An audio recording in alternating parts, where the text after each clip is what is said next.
Recording by Paul Siegel of Maynard, Massachusetts. Skulls in the Stars by Robert E. Howard. He told how murderers walk the earth beneath the curse of Cain, with crimson clouds before their eyes and flames about their brain, for blood has left upon their souls its everlasting stain. Hood. Part 1. There are two roads to Torkertown. One, the shorter and more direct route, leads across a barren upland moor, and the other, which is much longer, winds its tortuous way in and out among the hummocks and quagmires of the swamps, skirting the low hills to the east. It was a dangerous and tedious trail, so Solomon Kane halted in amazement when a breathless youth from the village he had just left overtook him and implored him for God's sake to take the swamp road. "The swamp road?" Kane stared at the boy. He was a tall, gaunt man, was Solomon Kane, his darkly pallid face and deep brooding eyes made more sombre by the drab, puritanical garb he affected. "Yes, sir, 'tis far safer," the youngster answered his surprised exclamation. "Then the moor road must be haunted by Satan himself, for your townsman warned me against traversing the other." "Because of the quagmires, sir, that you might not see in the dark. You had better return to the village and continue your journey in the morning, sir." "Taking the swamp road?" "Yes, sir." Kane shrugged his shoulders and shook his head. "The moon rises almost as soon as twilight dies. By its light I can reach Torkertown in a few hours, across the moor." "Sir, you had better not. No one ever goes that way. There are no houses at all upon the moor, while in the swamp there is the house of old Ezra, who lives there all alone, since his maniac cousin, Gideon, wandered off and died in the swamp and was never found. And old Ezra, though a miser, would not refuse you lodging should you decide to stop until morning. Since you must go, you had better go the swamp road." Kane eyed the boy piercingly. The lad squirmed and shuffled his feet. "Since this moor road is so dour to wayfarers," said the Puritan, "why did not the villagers tell me the whole tale, instead of vague mouthings?" "Men like not to talk of it, sir. We hoped that you would take the swamp road after the men advised you to, but when we watched and saw that you turned not at the forks, they sent me to run after you and beg you to reconsider." "Name of the devil!" exclaimed Kane sharply, the unaccustomed oath showing his irritation. "The swamp road and the moor road! What is it that threatens me, and why should I go miles out of my way and risk the bogs and mires?" "Sir," said the boy, dropping his voice and drawing closer, "we be simple villagers who like not to talk of such things, lest foul fortune befall us. But the moor road is a way accursed and hath not been traversed by any of the countryside for a year or more. It is death to walk those moors by night, as hath been found by some score of unfortunates. Some foul horror haunts the way and claims men for his victims." "So? And what is this thing like?" "No man knows. None has ever seen it and lived. But late farers have heard terrible laughter far out on the fen, and men have heard the horrid shrieks of its victims. Sir, in God's name, return to the village, there pass the night, and tomorrow take the swamp trail to Torkertown." Far back in Kane's gloomy eyes a scintillant light had begun to glimmer, like a witch's torch glinting under the fathoms of cold grey ice. His blood quickened. Adventure! The lure of life-risk and drama! Not that Kane recognized his sensations as such. He sincerely considered that he voiced his real feelings when he said, "These things be deeds of some power of evil. The lords of darkness have laid a curse upon the country. A strong man is needed to combat Satan and his might. Therefore I go, who have defied him many a time." "Sir," the boy began, then closed his mouth as he saw the futility of argument. He only added, "The corpses of the victims are bruised and torn, sir." He stood there at the crossroads, sighing regretfully as he watched the tall, rangy figure swinging up the road that led toward the moors. The sun was setting as Kane came over the brow of the low hill which debouched into the upland fen. Huge and blood-red it sank down behind the sullen horizon of the moors, seeming to touch the rank grass with fire, so for a moment the watcher seemed to be gazing out across a sea of blood. Then the dark shadows came gliding from the east, the western blaze faded, and Solomon Kane struck out boldly in the gathering darkness. The road was dim from disuse, but was clearly defined. Kane went swiftly but warily, sword and pistols at hand. Stars blinked out and night winds whispered among the grass like weeping spectres. The moon began to rise, lean and haggard, like a skull among the stars. Then suddenly Kane stopped short. From somewhere in front of him sounded a strange and eerie echo, or something like an echo. Again, this time louder. Kane started forward again. Were his senses deceiving him? No! Far out there pealed a whisper of frightful laughter, and again, closer this time. No human being ever laughed like that. There was no mirth in it, only hatred and horror and soul-destroying terror. Kane halted. He was not afraid, but for the second he was almost unnerved. Then, stabbing through that awesome laughter, came the sound of a scream that was undoubtedly human. Kane started forward, increasing his gait. He cursed the elusive lights and flickering shadows which veiled the moor in the rising moon and made accurate sight impossible. The laughter continued, growing louder, as did the screams. Then sounded faintly the drum of frantic human feet. Kane broke into a run. Some human was being hunted to his death out there on the fen, and by what manner of horror God alone knew. The sound of the flying feet halted abruptly, and the screaming rose unbearably, mingled with other sounds unnameable and hideous. Evidently the man had been overtaken, and Kane, his flesh crawling, visualized some ghastly fiend of the darkness crouching on the back of its victim, crouching and tearing. Then the noise of a terrible and short struggle came clearly through the abysmal silence of the fen, and the footfalls began again, but stumbling and uneven. The screaming continued, but with a gasping gurgle. The sweat stood cold on Kane's forehead and body. This was heaping horror on horror in an intolerable manner. God, for a moment's clear light! The frightful drama was being enacted within a very short distance of him, to judge by the ease with which the sound reached him. But this hellish half-light veiled all in shifting shadows, so that the moors appeared a haze of blurred illusions, and stunted trees and bushes seemed like giants. Kane shouted, striving to increase the speed of his advance. The shrieks of the unknown broke into a hideous shrill squealing. Again there was the sound of a struggle, and then from the shadows of the tall grass a thing came reeling. A thing that had once been a man, a gore-covered, frightful thing that fell at Kane's feet, and writhed and grovelled, and raised its terrible face to the rising moon, and gibbered and yammered, and fell down again and died in its own blood. The moon was up now, and the light was better. Kane bent above the body, which lay stark in its unnameable mutilation, and he shuddered, a rare thing for him who had seen the deeds of the Spanish Inquisition and the witch-finders. Some wayfarer, he supposed. Then, like a hand of ice on his spine, he was aware that he was not alone. He looked up, his cold eyes piercing the shadows whence the dead man had staggered. He saw nothing, but he knew, he felt, that other eyes gave back his stare, terrible eyes not of this earth. He straightened and drew a pistol, waiting. The moonlight spread like a lake of pale blood over the moor, and trees and grasses took on their proper sizes. The shadows melted, and Kane saw! At first he thought it only a shadow of mist, a wisp of moor fog that swayed in the tall grass before him. He gazed. More illusion, he thought.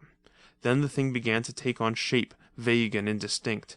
Two hideous eyes flamed at him, eyes which held all the stark horror which has been the heritage of man since the fearful dawn ages, eyes frightful and insane, with an insanity transcending earthly insanity. The form of the thing was misty and vague, a brain-shattering travesty on the human form, like, yet horribly unlike. The grass and bushes beyond showed clearly through it. Kane felt the blood pound in his temples, yet he was cold as ice. How such an unstable being as that which wavered before him could harm a man in a physical way was more than he could understand, yet the red horror at his feet gave mute testimony that the fiend could act with terrible material effect. Of one thing Kane was sure. There would be no hunting of him across the dreary moors, no screaming and fleeing to be dragged down again and again. If he must die, he would die in his tracks, his wounds in front. Now a vague and grisly mouth gaped wide, and the demonic laughter again shrieked out, soul-shaking in its nearness. And in the midst of that threat of doom, Kane deliberately leveled his long pistol and fired. A maniacal yell of rage and mockery answered the report, and the thing came at him like a flying sheet of smoke, long shadowy arms stretched to drag him down. Kane, moving with the dynamic speed of a famished wolf, fired the second pistol with as little effect, snatched his long rapier from its sheath, and thrust into the center of the misty attacker. The blade sang as it passed clear through, encountering no solid resistance, and Cain felt icy fingers grip his limbs, bestial talons tear his garments and the skin beneath. He dropped the useless sword and sought to grapple with his foe. It was like fighting a floating mist, a flying shadow armed with dagger-like claws. His savage blows met empty air. His leanly mighty arms, in whose grasp strong men had died, swept nothingness and clutched emptiness. Naught was solid or real save the flaying, ape-like fingers with their crooked talons, and the crazy eyes which burned into the shuddering depths of his soul. Cain realized that he was in a desperate plight indeed. Already his garments hung in tatters, and he bled from a score of deep wounds. But he never flinched, and the thought of flight never entered his mind. He had never fled from a single foe, and had the thought occurred to him he would have flushed with shame. He saw no help for it now, but that his form should lie there beside the fragments of the other victim. But the thought held no terrors for him. His only wish was to give as good an account of himself as possible before the end came, and if he could, to inflict some damage on his unearthly foe. There above the dead man's torn body, man fought with demon under the pale light of the rising moon, with all the advantages with the demon, save one. And that one was enough to overcome all the others. For if abstract hate may bring into material substance a ghostly thing, may not courage, equally abstract, form a concrete weapon to combat that ghost? Cain fought with his arms and his feet and his hands, and he was aware at last that the ghost began to give back before him, that the fearful laughter changed to screams of baffled fury. For man's only weapon is courage that flinches not from the gates of hell itself, and against such not even the legions of hell can stand. Of this Cain knew nothing. He only knew that the talons which tore and rended him seemed to grow weaker and wavering, that a wild light grew and grew in the horrible eyes, and reeling and gasping he rushed in, grappled the thing at last and threw it, and as they tumbled about on the moor and it writhed and lapped his limbs like a serpent of smoke, his flesh crawled and his hair stood on end, for he began to understand its gibbering. He did not hear and comprehend as a man hears and comprehends the speech of a man, but the frightful secrets it imparted in whisperings and yammerings and screaming silences sank fingers of ice and flame into his soul, and he knew.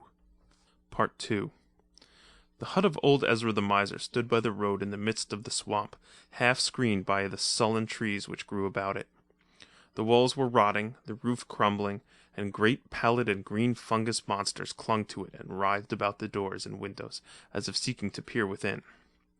The trees leaned above it, and their grey branches intertwined so that it crouched in the semi-darkness like a monstrous dwarf over whose shoulder ogres leer. The road which wound down into the swamp, among rotting stumps and rank hummocks and scummy, snake-haunted pools and bogs, crawled past the hut. Many people passed that way these days, but few saw old Ezra, save a glimpse of a yellow face peering through the fungus-screened windows, itself like an ugly fungus. Old Ezra the miser partook much of the quality of the swamp, for he was gnarled and bent and sullen. His fingers were like clutching parasitic plants, and his locks hung like drab moss above eyes trained to the murk of the swamplands. His eyes were like a dead man's, yet hinted of depths abysmal and loathsome as the dead lakes of the swamplands. These eyes gleamed now at the man who stood in front of his hut. This man was tall and gaunt and dark, his face was haggard and claw-marked, and he was bandaged of arm and leg. Somewhat behind this man stood a number of villagers. "You are Ezra of the Swamp Road?" "Aye, and what want ye of me?" "Where is your cousin Gideon, the maniac youth who abode with you?" "Gideon?" "Aye." "He wandered away into the swamp, and never came back. No doubt he lost his way and was set upon by wolves, or died in a quagmire, or was struck by an adder." "How long ago?" "Over a year." "Aye, hark ye, Ezra the miser. Soon after your cousin's disappearance, a countryman, coming home across the moors, was set upon by some unknown fiend and torn to pieces, and thereafter it became death to cross those moors. First men of the countryside, then strangers who wandered over the fen, fell to the clutches of the thing. Many men have died since the first one. Last night I crossed the moors, and heard the flight and pursuing of another victim, a stranger who knew not the evil of the moors. Ezra the miser, it was a fearful thing, for the wretch twice broke from the fiend, terribly wounded, and each time the demon caught and dragged him down again. And at last he fell dead at my very feet, done to death in a manner that would freeze the statue of a saint. The villagers moved restlessly and murmured fearfully to each other, and old Ezra's eyes shifted furtively. Yet the somber expression of Solomon Kane never altered, and his condor-like stare seemed to transfix the miser. "Aye, aye," muttered old Ezra hurriedly. "A bad thing, a bad thing. Yet why do you tell this thing to me?" "Aye, a sad thing. Hearken further, Ezra. The fiend came out over the shadows, and I fought with it, over the body of its victim. Aye, how I overcame it, I know not, for the battle was hard and long. But the powers of good and light were on my side, which are mightier than the powers of hell. At the last I was stronger, and it broke from me and fled, and I followed to no avail. Yet before it fled, it whispered to me a monstrous truth." Old Ezra started, stared wildly, seeming to shrink into himself. "Nay, why tell me this?" he muttered. "I returned to the village and told my tale," said Kane, "for I knew that now I had the power to rid the moors of its curse forever. Ezra, come with us." "Where?" gasped the miser. "To the rotting oak on the moors." Ezra reeled as though struck. He screamed incoherently and turned to flee. On the instant, at Kane's sharp order, 2 brawny villagers sprang forward and seized the miser. They twisted the dagger from his withered hand and pinioned his arms, shuddering as their fingers encountered his clammy flesh. Kane motioned them to follow, and turning strode up the trail, followed by the villagers, who found their strength taxed to the utmost in their task of bearing their prisoner along. Through the swamp they went and out, taking a little-used trail which led up over the low hills and out on the moors. The sun was sliding down the horizon, and old Ezra stared at it with bulging eyes, stared as if he could not gaze enough. Far out on the moors reared up the great oak tree, like a gibbet, now only a decaying shell. There Solomon Kane halted. Old Ezra writhed in his captor's grasp and made inarticulate noises. "Over a year ago," said Solomon Kane, "you, fearing that your insane cousin Gideon would tell men of your cruelties to him, brought him away from the swamp by the very trail by which we came, and murdered him here in the night." Ezra cringed and snarled. "You cannot prove this lie." Kane spoke a few words to an agile villager. The youth clambered up the rotting bole of the tree, and from a crevice high up dragged something that fell with a clatter at the feet of the miser. Ezra went limp with a terrible shriek. The object was a man's skeleton, the skull cleft. "You? How knew you this? You are Satan!" gibbered old Ezra. "The thing I fought last night told me this thing as we reeled in battle, and I followed it to this tree, for the fiend is Gideon's ghost." Ezra shrieked again and fought savagely. "You knew," said Kane somberly. "You knew what thing did these deeds. You feared the ghost of the maniac, and that is why you chose to leave his body on the fen instead of concealing it in the swamp, for you knew the ghost would haunt the place of his death. He was insane in life, and in death he did not know where to find his slayer, else he had come to you in your hut. He hates no man but you, but his mazed spirit cannot tell one man from another, and he slays all, lest he let his killer escape. Yet he will know you and rest in peace forever after. Hate hath made of his ghost a solid thing that can rend and slay, and though he feared you terribly in life, in death he fears you not." Kane halted. He glanced at the sun. "All this I had from Gideon's ghost, in his yammerings and his whisperings and his shrieking silences. Naught but your death will lay that ghost." Ezra listened in breathless silence, and Kane pronounced the words of his doom. "A hard thing it is," said Kane somberly, "to sentence a man to death in cold blood, and in such a manner as I have in mind. But you must die that others may live, and God knoweth you deserve death. You shall not die by noose, bullet, or sword, but at the talons of him you slew, for naught else will satiate him." At these words Ezra's brain shattered. His knees gave way, and he fell groveling and screaming for death, begging them to burn him at the stake, to flay him alive. Kane's face was set like death, and the villagers, the fear rousing their cruelty, bound the screaming wretch to the oak tree, and one of them bade him make his peace with God. But Ezra made no answer, shrieking in a high, shrill voice with unbearable monotony. Then the villager would have struck the miser across the face, but Kane stayed him. "Let him make his peace with Satan, whom he is more like to meet," said the Puritan grimly. "The sun is about to set. Loose his cords so that he may work loose by dark, since it is better to meet death free and unshackled than bound like a sacrifice.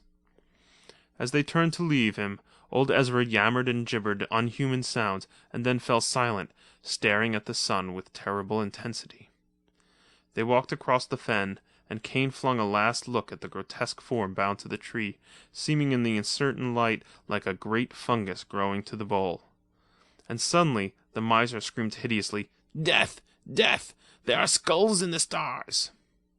Life was good to him, though he was gnarled and churlish and evil, Kane sighed. Mayhap God has a place for such souls where fire and sacrifice may cleanse them of their dross, as fire cleanses the forest of fungus things. Yet my heart is heavy within me. "Nay, sir," one of the villagers spoke, "you have done but the will of God, and good alone shall come of this night's deed." "Nay," answered Kane heavily, "I know not, I know not." The sun had gone down, and night spread with amazing swiftness, as if great shadows came rushing down from unknown voids to cloak the world with hurrying darkness.